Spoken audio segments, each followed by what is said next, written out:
Well, hello, my lovelies. Here we go. Let's get me into position.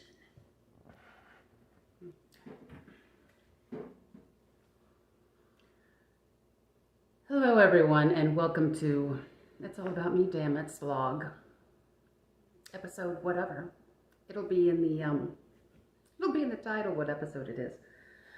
So I've been here in Austin, Texas, vlogging for the last few days. Vlogging a lot during the day and in the middle of the night as well. This is my last one before I go to bed. I wanted to pick up a story.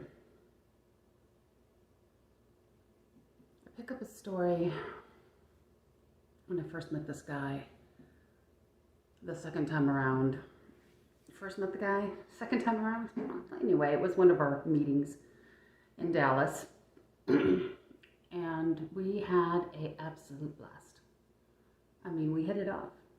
Yes, we were both nervous, and yes, there were some drinks that were poured. We spent every second talking about a variety of things. Just really hit it off, and we walked around Dallas nightlife a little bit, and we became more and more comfortable with each other. I wouldn't say it was magical or anything like that, you know, it was just chemistry. We had physical chemistry. You know, we always kind of figured that we would and things would be easy, and they weren't really that difficult. And yes, we spent the night together. Go figure. He came to see me and stayed, and it was wonderful. And I knew I had prepared myself that, hey, you know, my career's taken off, and I wasn't willing to move, but and he wasn't either. But I thought, you know, it's okay because I travel a lot. I can come see him quite often and bear the brunt of that cost, because I was making some decent money and kids were grown. My youngest was almost, and well, she wasn't grown. She was, you know, teenager, and so things got pretty intense then. I did, however,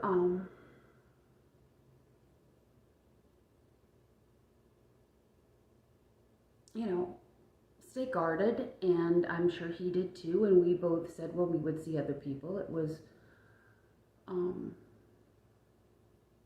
but, and in fact, I told him again this time, I said, you know, I remember when you left to go home, and him and all of his hangers and all. I'm like, how many different places were we going to go in which you were going to need a change? It was just so kind of cute, because it was like he had so many clothes that he brought them on hangers, and he played for me, and we did a lot of sightseeing the next day. We went and learned all about JFK, and got to meet some incredible tour guides, you know, that were around there, and neither he or I had gone through any of that part of the country, and that's when I realized how much he dug history, you know. And we went to the museum, and you know, it's a good time. And I remember when he left with all of these coat hangers over his shoulder, and his guitar slung over here, you know, and he and I had said goodbye, and I was sitting in a chair with my legs up, kind of curled up, and he was walking out the door, and I saw him stop, and then he turned around, and just looked at me with this his eyes, steely eyes, you know, and came right back, put his things on the bed, bent down, and where I was sitting in the chair, and just gave me the most sweetest kiss goodbye. Um, that's what kind of hooks a gal. That's what makes you remember, and the kind of the chemistry. I mean, it was all on. That was all on him, and so it's not like there's no history here. It's not like I'm just jumping in and meeting him for the first time ever after being online. That I can handle. Oh, we didn't have any physical chemistry. That's a different story. Anyhow, so several years went by. I tried really hard to get him to go travel with me a little bit. He was quite the homebody, having a band, and he'd gone through a couple losses, and but then girlfriends and boyfriends would come in and out. Of course, I never had a steady boyfriend really. I dated honestly, I was married to my work, and finish raising my youngest one, and taking her around the world with me, making sure that my other kids were in college and doing well, and I dated here and there, but I wasn't really interested in it, and and then when he had a solid relationship for a couple years, and so I backed off, and he backed off, and we would talk less frequently, and we never crossed the line, because I didn't want that to ever happen again. It's like got a little problem in that area. And I knew that, I was really good for him, and I accepted a lot of his faults. We were so compatible in so many different ways. And had I lived here, or had I decided to move here, maybe things would have been different, but I wasn't willing to give up my career. I loved my job.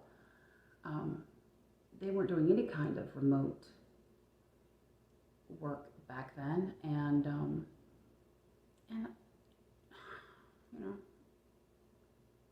wasn't too fond of moving to Texas either at the time. My health was, I was managing all of my symptoms that I was going through. I struggled, I struggled a lot. But I got, I just kept pushing through it. And so he was there and I was there, and we would chat occasionally, and then a relationship of his would end, and here he'd come back, and we would talk a little bit more, and we would often, and things would get kind of intense over the phone, and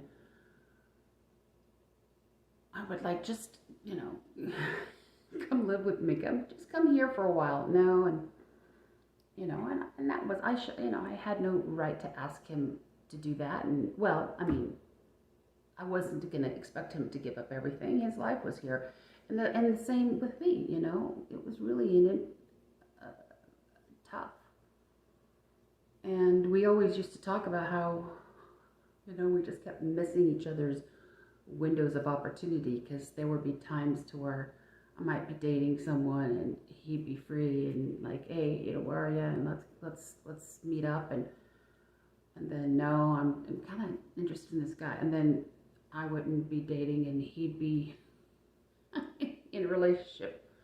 And so it was like, and so we would joke often about, well, maybe when we're in our 60s, we'll, when we're thinking about retiring, we'll hook up again when life slows down. It was always kind of our gag. We would just laugh about it.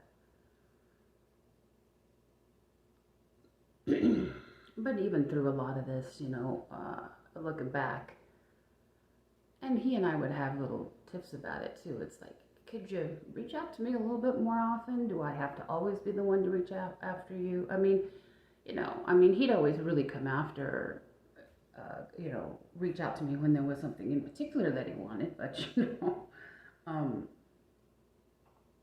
And there were times to where he would really withhold things that some things he was going through. And and he wouldn't really open up about that, We all go through that. And I think that maybe he just wanted someone here. And I offered, I don't know how many times, that when family members were sick, and, I'll just come out and I'll be with you. And, you got a shoulder to cry on, and I'm always going to be here for you. And then things started getting really rougher for me. A lot rougher with work and my symptoms, and so that's what I did. I jumped. I wasn't seeing anybody. He wasn't seeing anybody, and I flew out again to. But I came to Austin, and we stayed a week, and we had some good times that week. He introduced me to a lot of friends. I got to know his brother real well. He had a little new kitty cat at the time that he had rescued.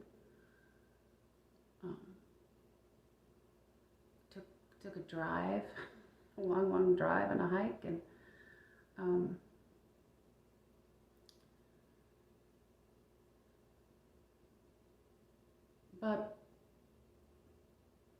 it